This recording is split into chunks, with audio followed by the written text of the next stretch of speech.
in defense and keep themselves safe with Protect. The only difference comes in between the Sand Tomb and Amnesia, really. So always looking to do the same thing. And once you've figured it out, you just got to execute it better than your opponent in the Registeel Mirror. I mean, we keep talking about differences, but we haven't brought out the biggest difference yet in that Rotom Heat. So Rotom Heat especially can apply so much pressure with those overheats and such, or a Max Flare, and definitely not something that Registeel necessarily appreciates. So I'm really excited to see if that's brought, or what it could potentially be doing in this match. I like the presence of the Rotom Heat. It applies some good pressure to the Moltres as well, which is different. It, of course, applies pressure to the Registeel, so it could be quite impactful, and is able to avoid something like the Max Quake from the Landorus, which would usually take it out. The Regieleki over on Sebastian's side, not able to do that, so does have to be a little bit careful. We can ruminate on it as much as we like, talk about what we think might happen, but the best thing to do is take a look at what will happen as we head on over into the game. So this is another one that keep your tournament life alive. We'll be watching from Sebastian's point of view. A very fashionable choice, I'd like to point out, from his opponent, Daniel there. I mean, keeping up with the fashion, Sebastian has a Grimmsnarl of his own next to the Galarian Moltres, facing down against that Spectre and Grimmsnarl. So a little bit of a more passive start with these Grimmsnarls, looking to potentially be setting up to be providing more longevity in the long game here. These Grimmsnarls have been ever present in another format. They've been all over the place, and some trainers have been really able to carve out good advantages with them. So I like that, you know, they've been looking at it and seeing just what an impactful choice having a strictly supportive Pokemon can be in your teams. The big thing here, though, is Sebastian really just gets to set up Moltres if he wants. I don't see an easy way for that Moltres to be slowed down. So definitely in a position to try and capitalize on that. Sebastian also just looking to slow down Daniel's Spectre here, which means with the speed drop, this Moltres is going to get the opportunity to fire off a Fiery Wrath here, dealing a lot of damage to the Spectre before getting to fire off a Snarl of its own. Critical hit on Moltres. Not that that matters. What's more important is the special attack drop that's going to be going through onto the Moltres to try and slow it down. And further slowing things down, Daniel going for a Spirit Break onto Sebastian's Grimmsnarl. That Spirit Break doing a whole lot of damage, and really easy to see why a lot of people are packing that on the Grimmsnarl. By a lot of people, I mean of all the players who bought Grimmsnarl to Players Cup 4, 99% of them had Spirit Break available, and 2 players decided against it. So it's always going to be there, and as you can see, can apply a decent little threat. While on the subject of Grimmsnarls, I do think that actually Sebastian's might have been a little more impactful there with the Thunder Wave, just able to make sure that that Spectre took damage, not just in the first turn, but in the second turn as well. Even after the Snarl, not enough. So this Moltres kind of just trying to run away with the game here. Yeah, being able to limit what the Spectre can do is so impactful, and despite the Snarl, the Moltres being able to pick up that KO, but Daniel firing off with a Spirit Break yet again into the Grimmsnarl, so trading Pokemon here, but that Grimmsnarl being able to do what it wanted to do. It got to set up a Reflect, it got the opportunity to go for the Thunder Wave onto the Spectre, and definitely put in its work. That's a trade I think is in Sebastian's favor. Just being able to take away something like the Spectre, which can cause a lot of problems. Yes, you're leaving the Grimmsnarl up, and that's not great either, but you get a screen up in exchange, which Daniel hasn't done yet, and that's something he may have to look for in the last couple turns with his own Grimmsnarl. Of course, now these Pokemon are facing down against the Registeel, the one Pokemon we talk about so much, facing off against the other standout Landorus, but at least this Landorus is slowed down with the Reflect that Sebastian was able to put up last turn. It's going to be a really big help, and knowing what your opponent has available in the back really helps you make a decision. When you're only able to get one of these screens up, you've got to make sure it's the right one. Now, we hadn't seen a Dynamax from either trainer in this game. It looks like that is changing on this turn as Moltres realizes just how important it can be as a win condition, even after that earlier Snarl. Yeah, well, even with his special attack boost, being able to go for the speed. We haven't seen the Airstream game today, but I mean, Moltres looking to start it off as Daniel takes the opportunity to set up a light screen to further reduce the amount of damage this Moltres is going to be doing, but still picking up a nice little amount onto the Landorus, but more importantly, that speed boost onto itself and to its partner Registeel. The Registeel loving the speed boost every single time. Landorus, though, not Dynamaxing, and was waiting to see exactly what it did in response, and that's why you don't Dynamax immediately. You want to get that Swords Dance in play. But the Registeel now managing to set up an Iron Defense. That's also going to be behind that earlier Reflect. So for any physical attacks, that is going to be a nightmare to try and take down. Now this does put Sebastian kind of one turn ahead in the Max Airstream mirror game, and kind of forces a Max Airstream to come through soon from something like Daniel's Landorus to try and level this one up when it comes to controlling the speed.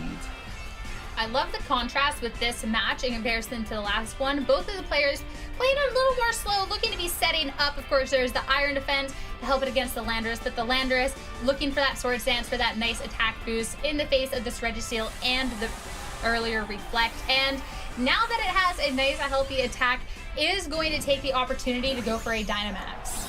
You got to get the attack up to make sure you can deal with that Reflect. So getting that turn off pretty much freely, probably very, very important for Daniel in being able to swing this game back in his kind of favor. Because a lot's been going Sebastian's way with not much response. I like that the Grimmsnarl has stuck around and set up both screens too. Of course, being able to stick around, it can just keep setting up those screens and just further prove to be a pain on the field, having the opportunity to set up both, where Sebastian only got to do the Reflect, which, to be fair, is the more important one here. Sebastian does go for the Airstream, which means this Registeel is starting to get super speedy and taking the opportunity to just go for another Iron Defense. Landorus, though, trying to fire back, not going to play the Airstream game, but instead trying to deal with this Registeel before it gets out of control, firing off a super effective Max Quake, but even with the attack boost, all this defense boost is just putting in the work and only takes about half of its health. I think that's a good trade though. I mean, the amount of time Registeel's had to set up Iron Defenses and of course that Reflect, you'll take that as the Landorus. Your special defense boost also helping out against the Moltres in its final turn of Dynamax. Daniel looking to kind of accept that I've lost this Airstream war, you are going to be quicker than me, but I think I'd rather spend some time just being able to land special defense boost and set up. The Grimmsnarl being taken off the field now, probably feeling like it's a little bit low impact, and I love this selection. The Rotom, as we talked about earlier, really good against both the Registeel and, of course, that Moltres. I mean, the Registeel hasn't got much in the way of special defense assistance, and this Rotom could be able to just take advantage of that. Of course, it's spending all of the turns setting up the Iron Defense, but Rotom hitting on the special attacking means it doesn't care about this at all as well. It just hits so impactful with those overheats. And Landorus looking to start getting those Airstream boosts, boosting up the speed on the Rotom as well here, and dealing a good amount of damage back, but unfortunately giving Moltres the Berserk boost as well. This Moltres is going to be quite scary, a little less scary now its Dynamax turns are going to be ending, but the Berserk boost means it's still going to have an impact. Don't forget, its special attack was dropped earlier on by the Snarls, so not getting too crazy, but the damage going back up in this final turn. I think, you know, being able to throw out a big Fiery Wrath could be important here, but it still has to contest with the fact that Daniel set up both screens, and this Landorus has been taking these hits very, very well. Just look how little damage that does behind the light screen. Max Airstream coming back in return. Yeah, Airstreams coming out into the Moltres, finally picking it off despite it not doing too much damage regardless. You don't want that bird sticking around and just proving to be a pain. And with that, it did get the Fire Wrath flinch onto the Rotom, which at least gives this Registeel the opportunity to fire off a really strong body press into the Rotom. Doesn't pick up the KO, but does deal a lot of damage. And Rotom surprisingly acting like a bit of a tank there, being able to take that body press nice and comfortably. The flinch, huge, would have been able to throw out a big overheat at something like this Registeel, and that's, you know, a bit of a loss. But two Max Airstreams now, connecting and getting that Rotom into a good position. What's most important here, though, is those double screens have just been so impactful for the side of Daniel. Having both Reflect and Light Screen has left Sebastian with very few options in how to find these knockouts. And that Landorus sat there and took hits all 3 turns of its Dynamax and is still sitting on the field, not even down into the red yet. And Landorus, not one to be outdone, and can still offer so much. It has the 2 Airstream boosts, and it has that earlier sword stance, so definitely a way to be putting pressure on this field. But the Spectre looking to maybe try and get some pressure as well. I mean, both the Daniels Pokemon, the Landorus isn't in the red, but it is still pretty low. But the Rotom, not wanting to go down, goes for the Protect instead, as this Landorus goes for the Earthquake into Sebastian, Spectre, and Registeel, and picking up the KO onto the Spectre. Yeah, that Spectre not able to take it, not the bulkiest Pokemon. Don't forget that Landorus is still sticking around with those Swords Dance boosts, so really struggling even to deal with something like the Reflect. The Landorus, though, in exchange, will be taken out by this Registeel. Fair trade, I think. Landorus has done all it needs to do, and all the options to deal with this Registeel are just on the field. He only needs that one option, and its name is Rotom. Yeah, the Rotom's definitely a little low, but I mean, it only needs to just go for that one overheat and connect. And Grimmsnarl on the field to boot is definitely annoying. I mean, Registeel doesn't have access to spread attacks. It only has that body press, so it's definitely a little tricky. And Rotom, of course, having the Airstream boost, gets to go first in the turn and cleans up this Registeel to take this first game. Really well played. Really good board management there from Daniel, and we get to see the impact of just having double Connect and just pick up that win. So it's time to get into this game two to see how the players are going to be adjusting and hopefully see our favorite Rotom back in action. It was really important, and this is another game here in Players Cup 4. I can't stress enough how important speed control is. Using those max airstreams from both sides, just really, really, really important when it comes to dealing with an endgame board situation as well. So a lot of thinking coming in from both of these trainers in how they navigate the middle turns of this game, really, and to make sure that they've got the speed for an end game that allows them to win and secure it. Yeah, the mid-game is where the adjustments look like they're going to be made, as both of the players started with the same lead here. These Grimmsnarls facing each other down with the Spectre on Daniel's side and Moltres. That was very impactful, but just couldn't do enough in the first game with that Moltres. Wasn't able to get quite enough knockouts, and its Berserk boost came through just a fraction too late. No Thunder Wave this time, though, as Spectre maybe trying to set up a little bit more with a couple more Snarls. Yeah, the Snarl does get the special attack boost to boot, which means it's not going to be taking nearly as much as it did in the last game, where the Fire Wrath got to go off first. But Sebastian looking to apply some more pressure and Spirit Breaking instead into Daniel's Grimmsnarl. Seeing the impact the screens had the first time around, maybe looking to try and put that pressure on and take it out, though it is going to take a Spirit Break in return. As Grimmsnarl's going at it with the Spirit Break, both kind of respecting each other as a potential threat and just deciding to try and get rid of them, knowing about the screens. Because Grimmsnarls, could be trading just with each other and saying, all right, well, we're not going to even try the screens. We'll just try and knock each other out. We're kind of the Spectre and the Moltres go back and forth a little bit over here. But no Thunder Wave towards that Spectre meant it got the Snarl in before the Moltres' Fiery Wrath and was able to do a whole lot more just by having that down, and is looking significantly healthier this time around.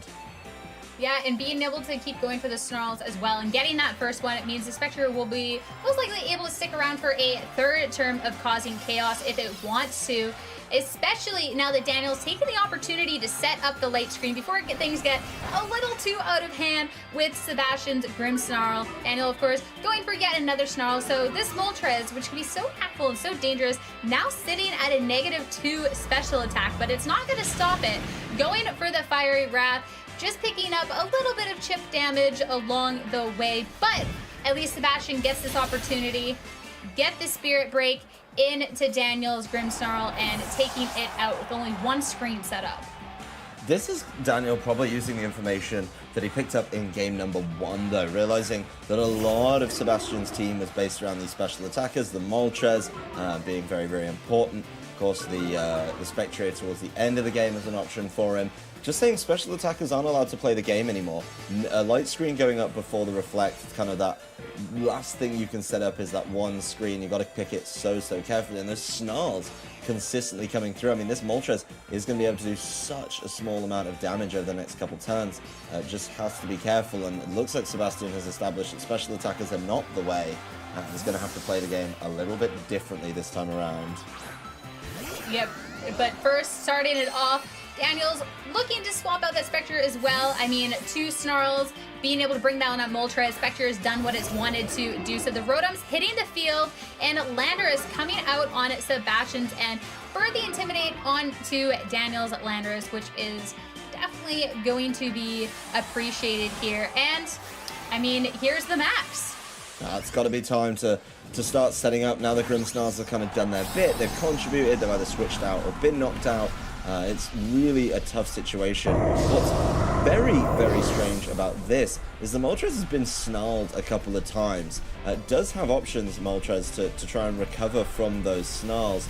Definitely has access to Nasty Plot, so not trying to set that up before going for the Dynamax in your max moves. And these max moves are going to be doing very little damage, especially not very effective max Airstream into the Rotom. Yeah, Rotom takes that easily, but at least Sebastian gets an Airstream boost. But Daniel taking the opportunity to go for an attack boost onto the Landorus. So it's not going to be oh so scary at a +2, but it is still going to be dealing out a massive amount of damage at a +1 if it chooses to do so. So Sebastian is not really pressuring it too much, means Daniel has that opportunity to just start setting things up. I'm not so sure about, committing to this Moltres, though. I mean, it's been taking so many snarls. It's just sat on the field and is also attacking into the light screen. So certainly going to struggle. Yes, the max Airstream is nice. I don't think that's something that we can ignore. But if the Landorus over on Daniel's side decides to Dynamax this turn, we could see just how much more impactful it is. Particularly when, Daniel's decided to set up here's the Landorus Dynamaxing. He's decided to take that turn, set up, and then Dynamax, but Sebastian didn't, even though this Moltres has access to the Nasty Plot. So, really confident in maybe landing a critical hit, or just how much damage it can do, or just valuing that speed control even earlier on. Yeah, last turn with things being a little more passive with the setup and a switch meant Sebastian could have set up, but valuing those Airstream boosts, but instead, just going for the max darkness, realizing not really attacking for the most, so trying to get those special defense drops, but attacks into the protected Rotom. So there is the special defense drop going in, but absolutely no damage. Landorus U-turning into Daniel's Dynamax Landorus, or a U-turn out, which is nice because it does mean that has the opportunity to come back in and try and intimidate it down to slow it. Yeah, getting another Intimidate could be important, but the Swords Dance, making that a little bit harder work and definitely not as impactful. There's the matching of the max Airstream, and just look how much more damage that does. No Reflect in play for Sebastian. The Swords Dance turn used very, very wisely from the Landorus, and it's just an obscene amount of damage to connect with onto the Moltres. Yes, it does get its boost through. Fantastic, it's got Berserk. Making up for some of those earlier snarls, but you're still down at -1. Yeah, it's definitely a little tricky here, but at least there is a special defense drop on Daniel's side from the max darkness from last turn, but Moltres is definitely not dealing out the massive amount of damage that you would normally expect to see in Dynamax. And Registeel coming out as well. I mean, it doesn't want to be faring down against this Landorus, but also trying to be setting up or trying to deal with this Rotom. As Rotom's got to be careful, and I like that this is one of those few Registeel that has amnesia, so if there's an opportunity to weave some of that in, it might be what you need. The Rotom, though, taking that max darkness so well, this Moltres just so underwhelming in these past few turns. The special defenses are down, that's great, but I'm not sure how relevant that's going to be. Yeah, and to add to it all, Daniel with that max Airstream to just clean up this Moltres, so even though the Moltres didn't really get to do much, it's going to do even less as it's taken out on its last turn of Dynamax, and unfortunately not really making too much of an impact here. And Rotom looking to make all of the impact, going for one of those overheats, brings the Registeel right down. It doesn't clean up the KO, but definitely putting this Registeel in a really dangerous position. The Registeel trying to take advantage of the fact there's no Reflect this time and do a little more damage, but it didn't set up an iron defense. So not really given the opportunity there to do exactly what it wanted.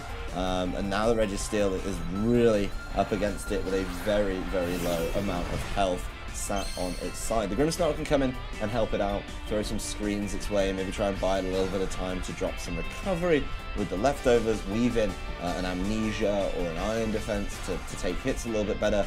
But you've still got this last turn of the Dynamax from the Landorus where you could just get kind of cleaned up pretty quickly. The Registeel still not fast, and the Moltres kind of gave up on it a little bit, not giving it those max airstream boosts that it needs to be this terrifying threat that we see it be alongside the max airstream now. Well, we saw in the last game that even with 3 airstream boosts, all Daniel needed was 2 on the Rotom, so maybe just recognizing, I can't win the Speed War, I gotta go for something else, and it's going to try and go for that Protect just to stick around. Doesn't want to be taking an attack to be bringing it down and get a little leftovers recovery, and as well get the opportunity to be setting up the screens. Going for the Reflect first, and it is going to go down for its trouble, so only gets to set up the 1 screen before going down to this Landorus. Grimmsnarl coming in and getting felled immediately. Yes, the Reflect would have been important. It may help out in a situation late game against the Landorus, but you really have no answer now to the Rotom, even though special attack is dropped as a result of that overheat, or the Spectrier that you know is in the back and can come in and do some cleanup work as well. It's surprisingly fast. You've got to be hoping though that your Landorus can put in work, but bear in mind, the Registeel just protected. The Rotom, even at -2, would still be doing huge amounts of damage. And yes, you bring down that Landorus's attack, but after the Swords Dance, it's just back to neutral. Yeah, at least you're out with the overheat. It's not the most accurate move, so could potentially hope for one of those infamous misses there and have the Landorus make something happen. So never know as well. A double Protect here could be absolutely huge, and we're going to see Sebastian fish for that in the end game to try and put himself in a better position to start putting some pressure back on Daniel. You've got to buy a ticket to win the raffle, and he does not pull a winning ticket this time. Not being able to do that. The Rock Slide immediately coming over from Daniel's side, though. Minimal damage down on the Registeel. I don't really think that's the target. Just trying to take advantage of his speed, and Rotom with the overheat. The Rock Slide didn't connect, but overheat is going to, and even at a -2, which now it's going to be a -4, is going to clean up the Registeel. And I mean, this Rotom has definitely put in massive works, even if it's going to go down for its problems. Yeah, Rotom did exactly what it needed to do, though, and what you rightly called out before we even got into the game. It deals with the Registeel. Yes, it took 2 overheats this time, but it was never really in a position where it wasn't able to do that and was played so perfectly. Spectre comes in. It is a little bit low, but is going to be in a position to maybe just throw down a couple big attacks towards this Landorus. Landorus over on Daniel's side, taking advantage of being faster and getting out the way of any potential hits. The Shadow Ball coming through should bring this Landorus down to a good chunk, and we'll see what the Landorus can do to try and fire back. So Sebastian's Landorus just going for the Earthquake, showing that the Spectre was the target all along. Of course, would not be able to connect with the Landorus at all, being a flying type, but at least gets one of these targets out of here to be bringing it to a 1v1 now, and does have a little bit of an advantage with the HP as well as that previous Reflect. Does have an advantage with the health. The Reflect in play could be vital here, could be absolutely monstrous, but the speed advantage just sits so comfortably with Daniel because that's the same Landorus that managed to throw down all of those attacks. Fly connects from Landorus over on Daniel's side, and yeah, that's going to hurt a lot. Your Rock Slide so close to picking up this KO here, but not quite able to clean it up despite trying its best. And even through the Reflect, Life Orb Landorus on Daniel's end, just doing so much. Goes for the Rock Slide, not always the most accurate, but is going to connect here. Is going to be taking down Sebastian's Landorus, and Daniel is going to be taking it in a 2-0 despite losing his own Landorus.